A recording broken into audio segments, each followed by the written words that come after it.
Winnipeg was the starting off point for our polar bear adventure with Tauck, a United States Tour Operators Association member, and we had 2 days to explore this capital city of Manitoba. With local guides, we had the in-depth behind-the-scenes tour of the city, as well as the Forks area, where Winnipeg's two rivers meet. This area was a meeting and trading place for over 6,000 years. And now the area has been turned from a rail yard to a lively marketplace and gathering point for locals and tourists. You get to come here to Winnipeg and have a tour of the town and spend some time learning about Manitoba before you head up to Churchill. It's a great way to get some background and some context to the whole experience.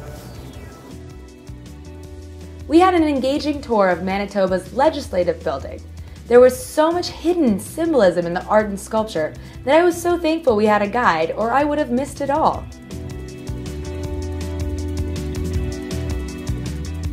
The Canadian Museum for Human Rights had just opened, so we were glad that we were able to take a tour.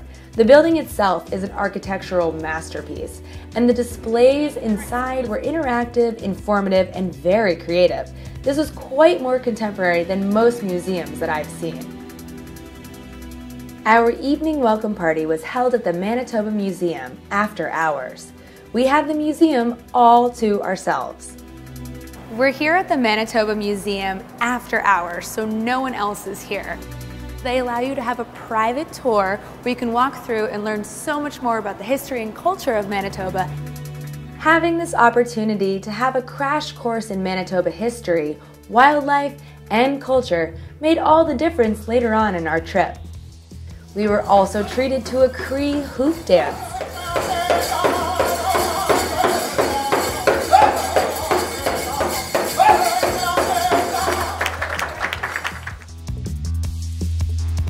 And later we got to see another special treat of the museum.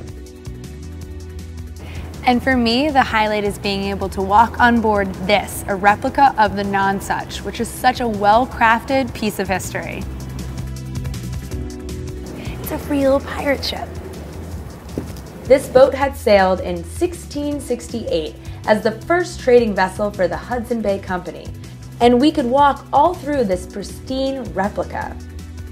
And after getting to explore this magnificent replica of the Nonsuch, you get to have a delicious dinner right here on shore.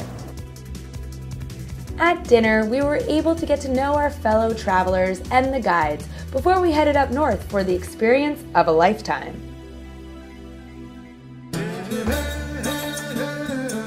Our private charter plane touched down 1,000 miles north in Churchill, and the adventure had really begun. The snow added to the ambiance of this small town with a big title, the polar bear capital of the world. And when you are in Churchill, you have to get out on the tundra.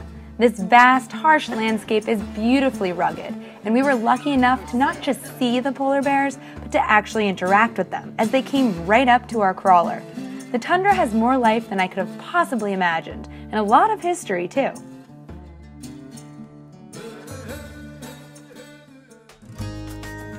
Here in Churchill, they don't have any fences, so a polar bear could actually just walk right down the middle of Main Street. And that's why they have this group called the Polar Bear Alert System with highly trained individuals who know what to do if a polar bear does come into town. Now, if you happen to see a polar bear, don't worry. Everybody here in Churchill leaves their cars open. So you just run into a car and start honking like crazy, and everybody will know that that means a polar bear is on the loose and you will be safe. And for those bad bears, they have the Polar Bear Jail right behind me, which can house up to 26 bears who've been misbehaving and becoming a little too friendly in town. Right now they have 13 bears in there, and pretty soon they're going to airlift them out up far away from Churchill so those bad bears hopefully don't come back. And this is how you catch polar bears, right here in this polar bear trap. The locals say that they bait the bears with, any guesses? Bacon. The Eskimo Museum houses one of Canada's most comprehensive collections of Inuit artifacts and sculpture. And this is another example of how Tauck, a USTOA member, provides its passengers with context and information, so we had an even deeper appreciation of the culture that we were experiencing. And of course, you can't miss Churchill's post office. For a great souvenir, don't forget to stop by the post office because they'll stamp your passport with this cool stamp. It's a polar bear. Up here in Churchill, animals and people coexist in harmony, and it's really special for us to get to become a part of Manitoba's story for our brief stay.